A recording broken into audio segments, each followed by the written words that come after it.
மோசடியில் பல வகை இருக்கு. இன்னைக்கு எந்த தலைப்பில் நம்ம பார்க்க போறோம்னா சிஎஸ்ஆர் மோசடி, சிஎஸ்ஆர் ஸ்கேம். சிஎஸ்ஆர் ஃபண்டு வாங்கி தருவதாக பல பேரிடம் மோசடிகள் நடந்து கொண்டுள்ளது. உதாரணமாக பார்த்தீங்கன்னா சிஎஸ்ஆர்னா என்னன்றது நம்ம நிறைய பேருக்கு தெரிஞ்சிருக்கும். ஏன்னா அந்த ஃபண்டு வாங்கணும்னு நினைக்கிறவங்களுக்கு இதை பற்றி கண்டிப்பாக தெரிஞ்சிருக்கும். தெரியாதவங்களுக்கு ஒரு குறிப்பாக ரெண்டு வரையில் சொல்லணும்னு பார்த்தீங்கன்னா, சிஎஸ்ஆர் என்று பார்த்தீங்கன்னா, சிஎஸ்ஆர்னா என்ன அப்படின்னு பார்த்தீங்கன்னா, கார்ப்பரேட் சோஷியல் ரெஸ்பான்சிபிலிட்டி. அதுதான் சிஎஸ்ஆர்ன்றது ஷார்ட்டாக சொல்கிறாங்க. கம்பெனி ஆக்ட் 135/2013 இதில் என்ன பண்ணாங்கன்னா, கார்ப்பரேட் நிறுவனத்துக்கும் வந்து பார்த்தீங்கன்னா ஏகப்பட்ட வருமானங்கள் சம்பாதிக்கிறாங்க. அவங்களுக்கும் இந்த சோஷியல் ரெஸ்பான்சிபிலிட்டி இருக்குது. மற்ற பணத்தையும் அவங்களும் எடுத்துகிட்டு போகக்கூடாதுன்னு சொல்லி நம்ம கவர்மெண்ட் வந்து ஒரு சட்டமாகவே போட்டிருந்தாங்க. ஆல்ரெடி இதெல்லாம் பண்ணிட்டு இருக்காங்க. பல கம்பெனிகள் வந்து யாரும் சொல்லாமல் பண்ணிட்டு இருந்தாங்க. அதாவது பார்த்தீங்கன்னா 500 crores வந்து நெட்ஒர்த் இருக்கணும். 1000 கோடி அப்படி இல்லைன்னா 1000 கோடிக்கு மேலே டர்ன் ஓவர் இருக்கணும். அப்படி இல்லைன்னா நெட் ப்ராஃபிட் வந்து 5 கோடிக்கு மேலே இருக்கணும். இப்படி இருக்கிற எந்த நிறுவனத்துக்கு இந்த அளவுக்கு இந்த 1000 கோடி 500 கோடி நெட்ஒர்க்கில் 5 கோடி நெட் ப்ராஃபிட் காட்டுறாங்களோ அவங்க கம்பல்சரி 2% வந்து சிஎஸ்ஆர் ஃபண்டை ஒதுக்கணும். இந்த சிஎஸ்ஆர் ஃபண்டை வந்து அவங்க வந்து அந்த ஏரியா மக்களுடைய நலனுக்காக செலவிடுவாங்க. சில சமயத்தில் இந்த கம்பெனிஸே வந்து அவங்களே ஒரு என்ஜிஓ கிரியேட் பண்ணியிருப்பாங்க. அவங்களே வந்து அதை ரெடி பண்ணுவாங்க.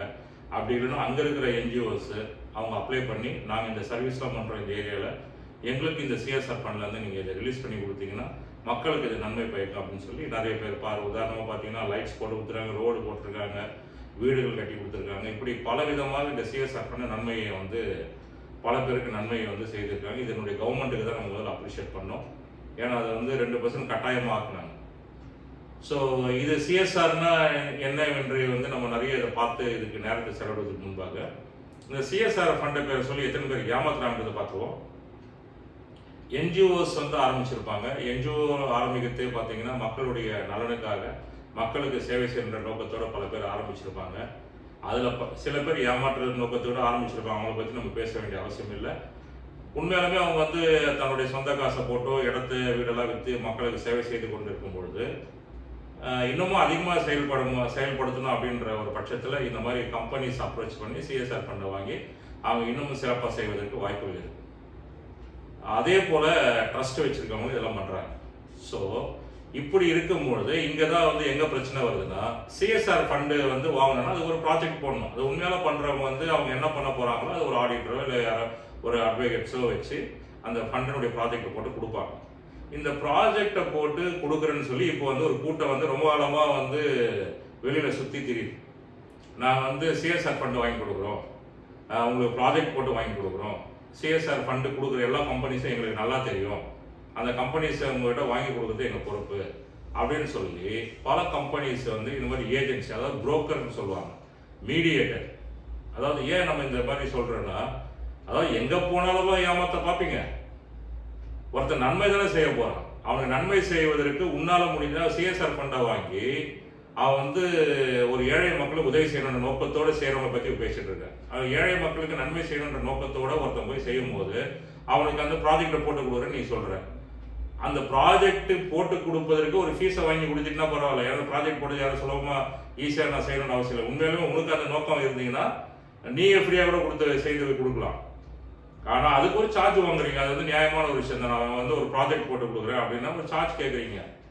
ஆனால் சிஎஸ்ஆர் ஃபண்டே நான் வாங்கி தரேன், எனக்கு இவ்வளோ ஃபீஸ் கொடுங்க, இவ்வளோ லட்சங்களை கொடுங்க, என்கிட்ட இவ்வளோ நிறுவனங்கள் இருக்குது, எனக்கு வந்து உலகம் முழுவதுமாக எனக்கு வந்து இந்த மாதிரி எஃப்சிஆர் ஃபண்டெல்லாம் வாங்கி கொடுங்க, எனக்கு பல பேர் தெரியும் அப்படின்னு சொல்லிட்டு இன்னைக்கு பல நிறுவனங்கள் வந்து கிளம்பியிருக்கு. நீங்கள் எல்லாருக்கும் தெரிஞ்ச ஒரு படத்தை நான் குறிப்பாக சொல்கிறேன், சதுரங்க வேட்டை என்ற படத்தை நீங்கள் எல்லாரும் இப்படி ஸ்கேம்ன்றது எப்படி பண்ணுறாங்கன்றது நீங்கள் ஒரு முறை பாருங்கள். அதற்கு எத்தனை அதிகாரிகள் பலியாக இருக்கிறாங்க, எத்தனை தொழிலதிபர்கள் பலியாக இருக்கிறாங்க. அவங்கள அறியாமே அவங்கள கூப்பிட்டுருவாங்க, வெல்கம் பண்ணுவாங்க. நீங்கள் வாங்க சார், நீங்கள் நாங்கள் இப்படிலாம் பண்ணுறோம், உங்களை நாங்கள் இப்படிலாம் வெல்கம் பண்ணுறோம் அப்படின்னு சொல்லி குறிப்பிட்டு அவங்க கூப்பிட்டு போயிட்டு அவங்கள சேரில் உட்கார வச்சு அவங்களுக்கு நிறைய மரியாதைகளை செலுத்தும் போது அங்கே பார்க்குற மக்களுக்கு இவரே வந்து இங்கே உட்காந்துருக்காருல்ல. ஸோ அப்போ இந்த நிறுவனம் வந்து உண்மையான நிறுவனம் தான். ஸோ நம்ம இங்கே வந்து இவங்களுக்கு காசு கொடுப்போம். ஃபஸ்ட்டு வந்து உங்களை வந்து ஆசை வார்த்தைகளை காட்டுவாங்க. அந்த ஆசை வார்த்தைகளை நம்பி இந்த ஃபண்டு வரப்போகுதுன்னு நினச்சி நிறைய பேர் பணத்தை இழந்துடாதீங்க. நீங்கள் உண்மையாலுமே சிஎஸ்ஆர் ஃபண்டு வாங்கணுன்றது நீங்கள் நினச்சிருந்தீங்கன்னா நீங்கள் கூகுளுக்கு போங்க. அந்த சிஎஸ்ஆர் இஷ்யூ பண்ணுற கம்பெனியோடைய லிஸ்ட்டை வந்து கூகுளில் இருக்குது. அந்த லிஸ்ட்டை நீங்கள் பாருங்கள். எந்தெந்த கம்பெனிஸ்னால் அவங்க நாம்ஸ் கொடுத்துருப்பாங்க. அந்த நாம்ஸுக்கு ஏற்ற மாதிரி நீங்கள் ப்ராஜெக்ட் போடுங்க. ப்ராஜெக்ட்டு ஃபீஸ் கொடுங்க. ஸோ இப்படி நீங்கள் கன்சல்ட் பண்ணிட்டு நீங்கள் கொடுக்கணுமே தவிர சிஎஸ்ஆர் ஃபண்டே நான் வாங்கி தரேன், எனக்கு நீங்கள் இவ்வளோ கோடி உங்களுக்கு நான் என்னால் வாங்கி தர முடியும் கமிட் பண்ணுவாங்க. உங்களை ஆசை வார்த்தையை தூண்டுவாங்க. உங்களுக்கு வந்து நீங்கள் நல்லா பண்ணுறீங்களே, உங்களுக்கு இவ்வளோ பெரிய விஷயம் நீங்கள் பண்ணுறீங்களே, அப்போது இவ்வளோ ஃபண்டு வந்து நாங்கள் வாங்கி கொடுக்க முடியுமே அப்படின்னு சொல்லி உங்களை ஆசை வார்த்தையை வந்து தூண்டி விடுவாங்க. அதுக்காக கோட்டு சூட்டும் போட்டு ஒருத்தர் வந்து உட்காருவார். பெரிய ஸ்டார் ஹோட்டலில் மீட்டிங் வைப்பாங்க. பெரிய ஆடிட்டோரியத்தில் ஒரு பெரிய நிகழ்ச்சி நடத்துவாங்க. உங்களை அட்ராக்ட் பண்ணுறதுக்கு என்னென்ன குறுக்கு வழிகளோ அத்தனையும் செயல்படுத்துவாங்க. ஆதலால் எவனாவது வந்து கேட்டாலும் இதை நான் ஃபண்டு வாங்கி தரேன் அப்படின்னு சொன்னாங்கன்னா ப்ராஜெக்ட் போட ஃபீஸ் எவ்வளோன்னு கேளுங்க. 10 பேர்கிட்ட விசாரிங்க. இன்னைக்கு வந்து நியாயமாக இதை செய்து கொடுக்குறவங்க இருக்கிறாங்க. இந்த மாதிரி போலி ஆட்களால் இந்த மாதிரி நியாயமாக செய்கிறோட பேரும் கெட்ட பேர் ஆகுது. ஸோ அதனால நீங்கள் விசாரிச்சுட்டு ஃபீஸை மட்டும் கொடுங்க. நீங்கள் எத்தனை கோடி வாங்கினா அது அவங்க கையில் கிடையாதுங்க. இன்னைக்கு பெரிய பெரிய நிறுவனம்னு பார்த்தீங்கன்னா அவங்களால எவ்வளோ அட்வைசர் இருப்பாங்க. யாருக்கு கொடுக்கணும் யாருக்கு கொடுக்கக்கூடாதுன்றது அவங்களுக்கு தெரியும். இந்த ஃபண்டு நான் அங்கே வாங்கி தரேன், அந்த இடத்துல அவ்வளோ ஃபண்டு இருக்கு அப்படின்னு சொல்லி ஏமாற்றும் வேலைக்கு ஏமாறாதீங்க. இப்போ நிறைய ஏமாற்று வேலைகளை போல இப்போ சிட்டு ஃபண்டு ஒரு 1000 ரூபா கொடுத்தா வந்து 2 நாளில் டபுள் ஆகுதுன்ற மாதிரி இப்படி ஒரு ஸ்கேம் இப்போ வந்து புதுசாக உருவாயிருக்கு. அதனால மக்களாகிய நீங்கள் உஷாராயிருங்க. இந்த ஸ்கேம் வந்து சிஎஸ்ஆர் ஸ்கேம்ன்ற போல ஆல்ரெடி நடந்துட்டு இருக்கு. இப்போ நிறைய இடத்துல பரவலாக வந்திருப்பதால் இது விழிப்புணர்வாக இந்த பதிவை பதிவிடுகிறேன்.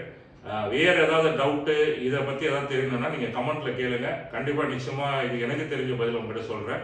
நன்றி, வணக்கம்.